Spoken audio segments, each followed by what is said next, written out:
meus alunos, tudo bem com vocês? Vamos lá dar continuidade ao nosso estudo do direito administrativo e agora nós vamos estudar então as agências reguladoras, tá bom? Depois de termos estudado então as fundações e de termos estudado as autarquias, nós vamos então estudar a agência reguladora, tá ok? Pessoal, a agência reguladora e a agência executiva nada mais são do que espécies de autarquias, tá bom? Espécies de autarquias. Só que elas são autarquias ou chamadas de autarquias, assim chamadas, mas de autarquias em regime especial. Por que em regime especial? Ela não é só uma autarquia, ela é uma autarquia com algo a mais, com elemento especializante a mais, tá bom? Vamos lá entender como isso funciona. Então, as nossas agências reguladoras, ela possui um regime jurídico um pouquinho diferente daquele das autarquias, tá bom? Por quê? Porque elas foram criadas exatamente para exercer a regulação de atividades econômicas aí em sentido amplo, tá bom? Então vamos lá. Nós tínhamos a nossa administração pública, né, indireta. E aí nós tínhamos aquilo que nós chamamos de pessoa, não era? Nós tínhamos então, uma pessoa da administração pública indireta. Eu disse que essa pessoa só poderia se chamar 4 coisas: autarquia, fundação, empresa pública ou sociedade de economia mista, certo? Então, nós só podemos chamar fundação, que nós já estudamos, autarquia, que nós já estudamos, e a empresa pública ou sociedade de economia mista. Mas dentro da autarquia, eu posso ramificar, tá bom? Dentro da autarquia, eu tenho mais 2 pessoas em regime especial. Professora, por que especial? Porque essas 2 pessoas só vão cuidar dessas coisinhas aqui, tá? Elas são criadas ali dentro da autarquia com alto grau de especialização só para regular um determinado assunto, tá? E eu vou chamar então de agência reguladora e agência executiva. Agência reguladora e agência executiva, tá bom? E aí nós vamos então estudar as 2. E o que elas têm de igual e o que elas têm então de diferente, tá bom? Vamos lá. Nada mais são do que autarquias. Então se eu falar para você, pessoal, administração pública indireta, ou seja, no meu mundo administração pública, eu só posso ter a direta e a indireta. Se eu falo para vocês que é do tipo direta, que já ficou no nosso estudo lá atrás, só pode se chamar como mesmo? União, Estado ou Distrito Federal ou município. Maravilha! Aí essas pessoas que só podem se chamar União, Estado, DF ou município vão fazer um procedimento, um processo chamado de descentralização. Lembra do nosso E de entidade, de descentralização? Que é a criação ou a autorização da criação das pessoas jurídicas da administração pública indireta, que é o nosso outro lado do globo da administração pública, né? E aí eu falei, ela só pode se chamar a indireta autarquia, fundação, empresa pública ou sociedade de economia mista. Qualquer outra coisa que falarem para vocês na sua prova vai estar ali, ao lado do nosso globo, do lado de fora da administração pública, tá? Podem ser aí fomento, pode ser parceiro da administração pública, tá? Podem ser qualquer coisa menos administração pública. Geralmente a banca vai cobrar isso aí sendo o terceiro setor. Mas se eu disser para vocês agência reguladora e agência executiva, ela não está naquele nomezinho nosso, porém ela é uma ramificação da autarquia. Logo, se eu perguntar para vocês o que é uma agência reguladora, é uma autarquia, em regime especial, mas é uma autarquia. O que é uma agência executiva? É uma autarquia, em regime especial, mas é uma autarquia, tá bom? Então, agência reguladora, agência executiva, nada mais são do que autarquias, tá? Não difere em nada. Por exemplo, e aí só para ficar mais claro um pouquinho para vocês, por exemplo, eu sou formada em Direito, tá? Eu vou fazer uma pós-graduação em Direito Administrativo, maravilha! Agora eu sou pós-graduada, eu tenho um título a mais, eu sou especialista em Direito Administrativo. Mas a minha formação é em Direito Administrativo? Não, a minha formação é em Direito, a minha graduação é em Direito, tá bom? Eu só tenho uma especialização, eu só tenho um título a mais. Na verdade, eu sou graduada em Direito. É exatamente isso. Elas são autarquias, só que elas recebem um título por conta da especialização delas. Elas vão receber um título e aí com esse título elas vão se chamar agências reguladoras ou executivas, tá bom? Mais ou menos assim, para ficar fácil aí na mente de vocês.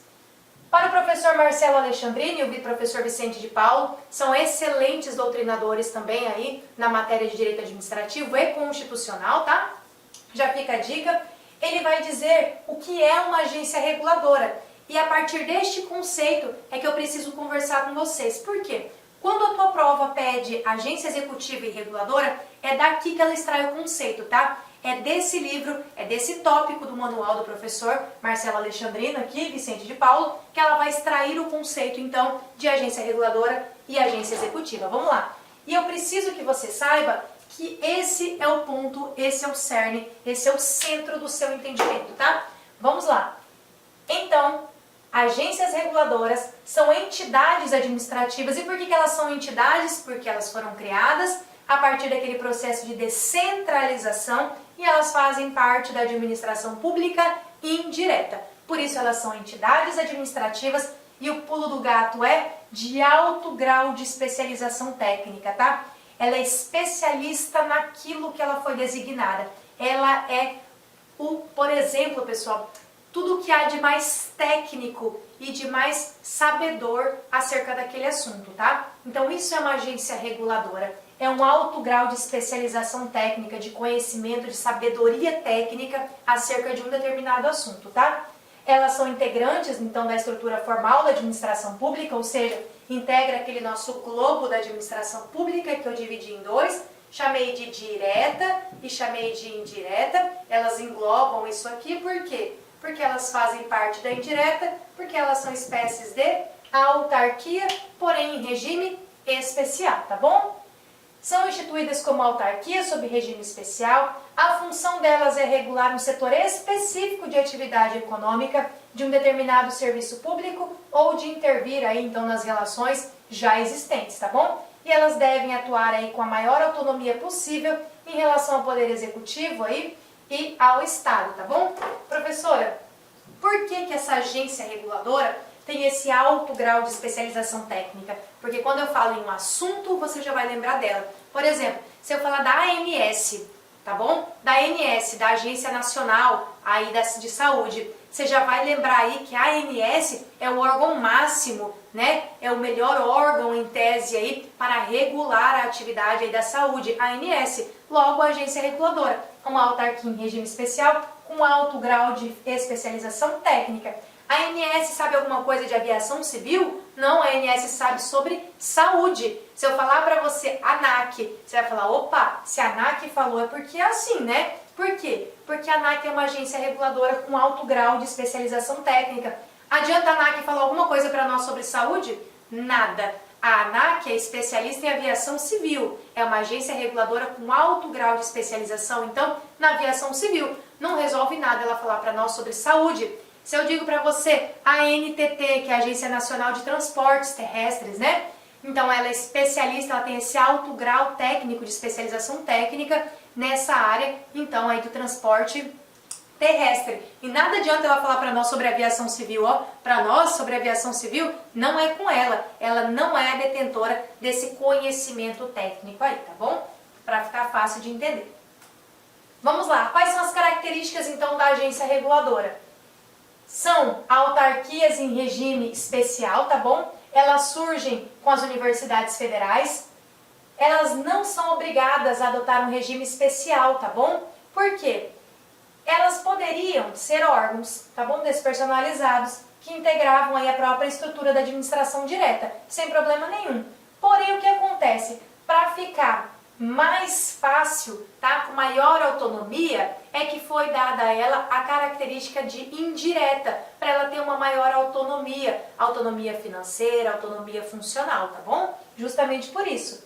No Brasil, aqui, nós estamos vivendo a era da administração gerencial preponderantemente. Então, as agências reguladoras, elas surgem nesse contexto aqui de transformar o estado de patrimonialista para gerencial. Lembrando que não é o nosso conteúdo aqui, porém nós tínhamos, né? Uma administração pública chamada de... Aí eu vou dar uma tela branca aqui para nós. Nós tínhamos uma administração pública chamada de patrimonialista. Nós tínhamos uma administração pública chamada de burocrática. E nós tínhamos uma administração pública que prepondera hoje, chamada de gerencial. Beleza? De gerencial. Essa patrimonialista é na era que nós tínhamos reis ainda, né? E aqui nós confundíamos o patrimônio público. O patrimônio público, ele era confundido com o privado, com o particular. Nós tínhamos aqui uma coisa chamada de nepotismo, beleza? Nós tínhamos uma coisa chamada de nepotismo. Então, isso é de suma importância no direito administrativo em termos de conhecimento, tá? Na era patrimonialista, o patrimônio público era confundido com o patrimônio pessoal do administrador do Estado, do rei, do monarca, tá bom? Nós tínhamos o nepotismo. Depois nós viemos aí numa administração burocrática, que apesar desse nome, a intenção era desburocratizar, tá? Ela só chamava de burocrática. Ela acabou com o nepotismo. Ela implementou normas para visar a desburocratização, tá bom? Ela nasce lá na era Vargas, em 1934, tá? E por fim nós tivemos a implementação na Constituição Federal de 88 do modelo gerencial. Claro, esse modelo gerencial, pessoal, ele não nasce com a Constituição em 1988, tá bom? Ele nasce já em 1994 com o governo do FHC. Olá, meus amigos, eu sou o professor Lac e inicialmente eu quero pedir licenças, pois estou interrompendo seus estudos, mas essa videoaula que você está assistindo é uma videoaula demonstrativa para você conhecer a qualidade do material, a qualidade do nosso trabalho. Nós aqui da LAC Concursos, nós temos 3 super cursos online específicos, bastante competitivos para todos aqueles que irão concorrer ao concurso do Conselho Regional de Psicologia da 9ª Região. Nós aqui da LAC Concursos, este ano, nós decidimos nos especializarmos em concursos focados para conselhos. E claro, o primeiro concurso que nós estruturamos foi o CRP. Somente esse ano nós conseguimos, preste atenção, oferecer curso completo para o CRP 011, que é do Ceará, o CRP agora do Mato Grosso, que é o 18, e agora o CRP de Goiás, o 09. Então, uma coisa eu garanto para vocês, se você quiser assistir o restante dessa videoaula, se você quiser fazer um curso mais completo, se você quiser conhecer a nossa metodologia do Personal Coach, que eu estudo em regime de metas, eu convido vocês a clicarem no link que tem aqui na descrição, falar com alguns dos nossos atendentes para qualquer esclarecimento e, claro, vir matricular, vir estudar conosco, que eu tenho certeza que você não vai se arrepender. Por quê? Porque nós vamos dar o melhor de nós. Um forte abraço, espero vocês.